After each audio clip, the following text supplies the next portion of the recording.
도덕 가치관인데 결코 진부한 얘기가 아니에요, 여러분. 진부한 학자의 언어가 아니라 이 사람은 여러분 잘 아시다시피 생생한 현장 체험에서 나온 말이에요.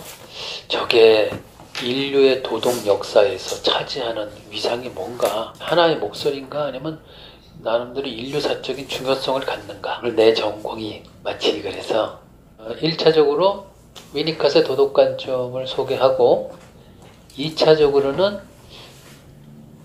인류사 전반에서 나온 도덕관점을 오늘 하루만 도덕 얘기를 좀 하겠습니다. 그래서 위니컷으로부터 출발을 해보죠.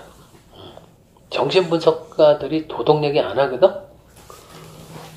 근데 이 사람이 유독 말년에 도덕 얘기를 했어요. 근데 이 사람은 아주 경험에서 근거된 또는 정말 오랜 체험에서 근거된 자기가 하고 싶은 얘기를 한 거예요. 인생관이 압축되어 있죠, 저 안에. 이 사람이 도덕 얘기를 하게 된 배경을 여러분 보실 필요가 있어요. 배경은 2차 세계대전이죠. 2차 세계대전을 영국이 그야말로 엄청 세게 겪었죠. 전 세계의 완전 최고 파워를 지닌 국가였었는데 미국보다 훨씬 더 2차 대전 겪는 동안 엄청나게 사망 또는 물질적 파손, 엄청난 재해를 겪으면서 사람들의 정신성에도 대단히 손상이 온 거예요. 위기가 온 거예요. 그래서 위니컷이 직접 만난 인간 중에 이거는 안 좋다. 여러분, 과학자는 도덕에 대한 이야기를 엄밀하게 얘기하기 어려워요. 도덕에 대한 가치 영역은 인문학자의 영역이거든요. 과학자는 팩트만 다뤄요. 이러이러한 선택을 하면 이런 팩트가 전개될 것이다. 근데 어떤 방향으로 가는 게 바람직하다, 이런 얘기를 할 수가 없어요. 이건 과학의 영역이 아니에요. 그런데 정신분석학의 은연중에 인문학적인 어떤 가치와 연관된 얘기를 할 수밖에 없는 경우가 있어요. 어떤 방향으로 가시는 게 보다 건강합니다, 이런 얘기를 하잖아요. 어떤 방향으로 가는 게 정신이 발달이나 성숙하는 거고 어떤 방향으로 가는 게 정신이 퇴보하는 것이다, 이런 얘기를 해야 되잖아. 근데 요즘 세상에 내가 이대로 살려고 하는데 당신이 뭔데 나보러 이런 식으로 가라고 하냐고, 당신 주장이 나보다 낫다는 보장이 어딨냐고 해서 막 얘기하지 요새. 그것에 대해서 사실은 답하기가 간단찮아요. 영국 사회가 당시 그런 상황이야. 온갖 고통, 가족, 형제, 네동료 막 죽고 극도로 열악한 환경 속에 있고 했을 때, 이런 환경 속에서 내가 이렇게 사는데 네가 뭔데 내 인생에 이래라 저래라 해. 간단치 않아. 이 사람이 40년대 중반부터 60년대 말까지 25년 동안 대단히 그야말로 특히 마지막 10년에는 아주 최고의 영예를 누린 사람인데, 이 사람이 이 얘기를 하게 된 이유는 이 소위 이제 반사회성 성격, 거짓자기 증후군.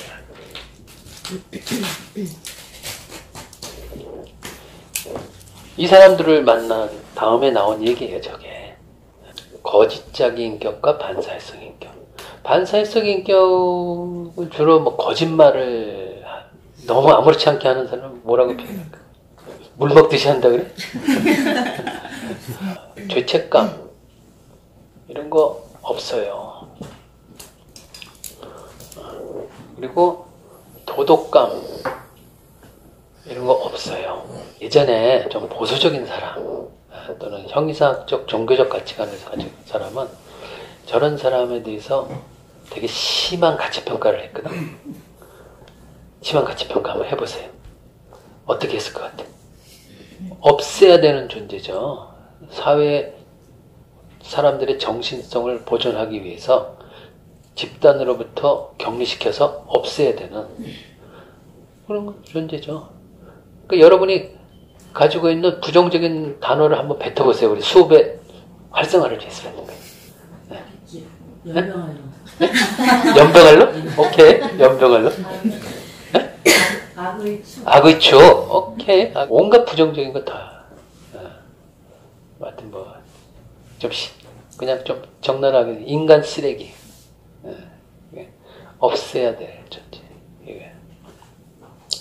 그런데 정신분석의 본연의 특성이 뭡니까? 정신분석의 본연의 특성이 뭐야? 그렇게 보수주의자가 돼갖고 신변 무슨 뭐 KK 단어처럼 해갖고 막 목매달아 죽이고 이렇게 이게 아니잖아. 경찰이 못하는 거 우리가 하겠다 이런 것도 아니잖아. 정신분석가의 본연의 임무가 있잖아.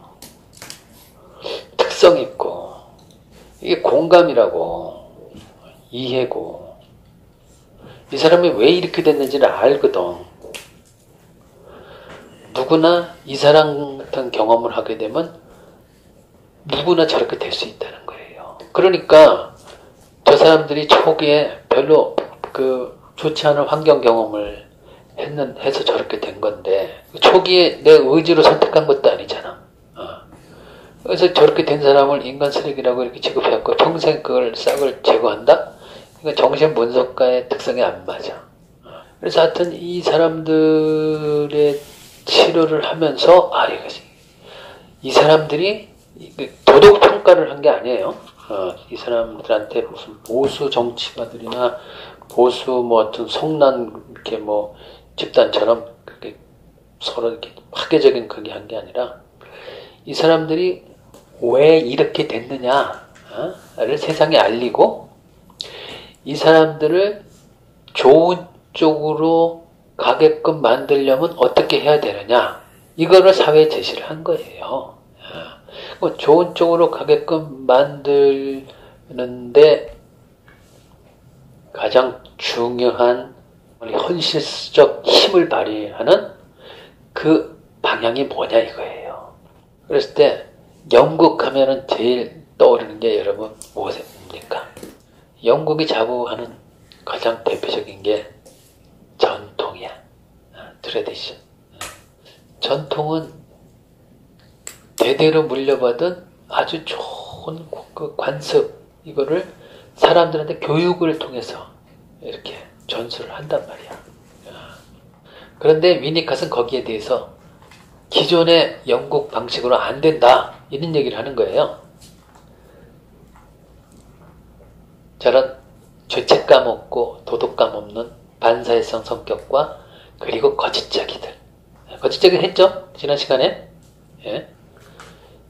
자발적으로 도덕적 행동을 하는 게 아니라 생존의 위협을 받을까봐 자기 보호를 위해서 방어적 목적으로 도덕적 행동인 양 보이는 것을 하는 사람이라고 그랬죠.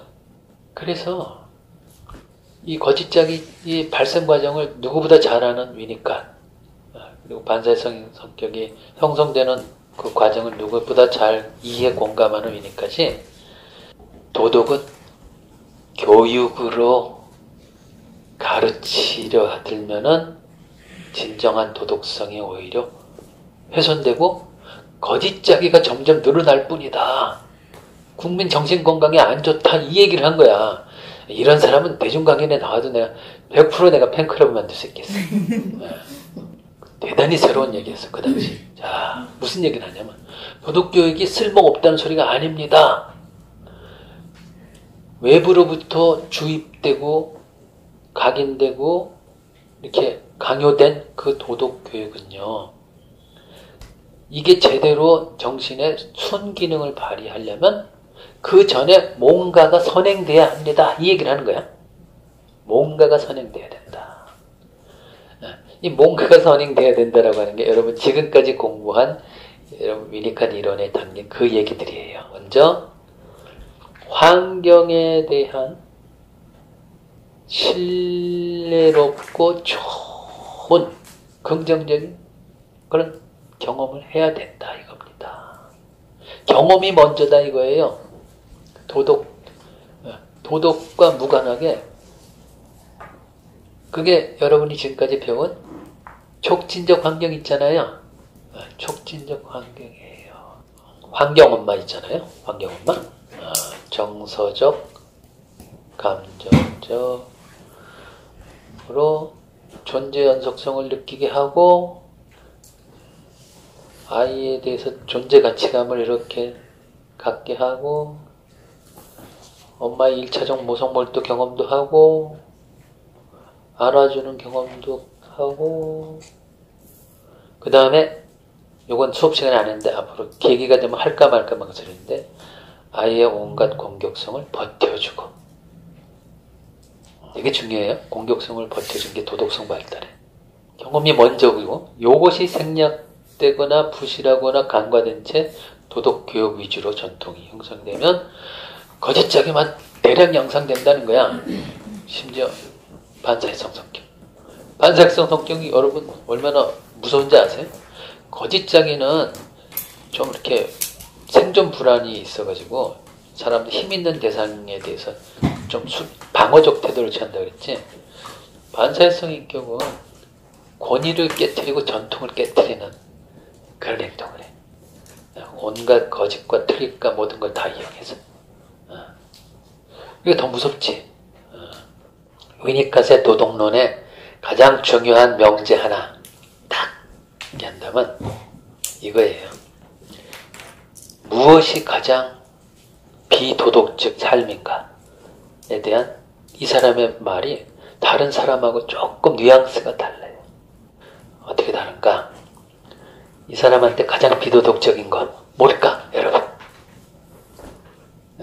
말해주기 전에 여러분이 한번 가장 위니캇이 보기에 가장 비인간적 비도덕적인 이 사람이 비도덕적이라는 건 정신적 성숙의 방향과 역행한다는 뜻이에요.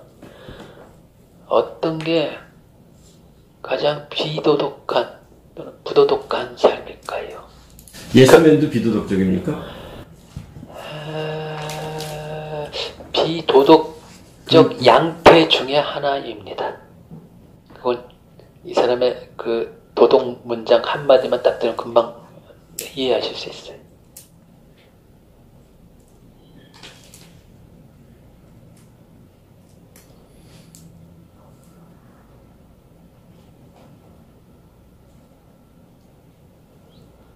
기만, 생생하게 살지 않는 거, 사회에 순응만 하라고 강요하는 거.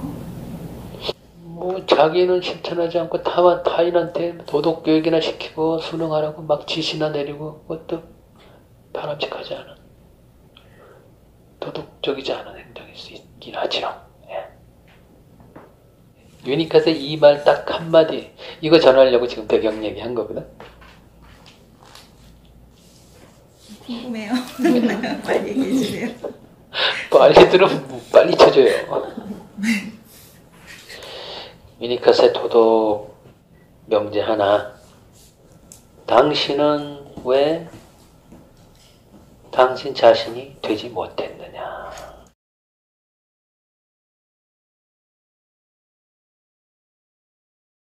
너는 왜 너 자신의 삶을 살지 못했느냐.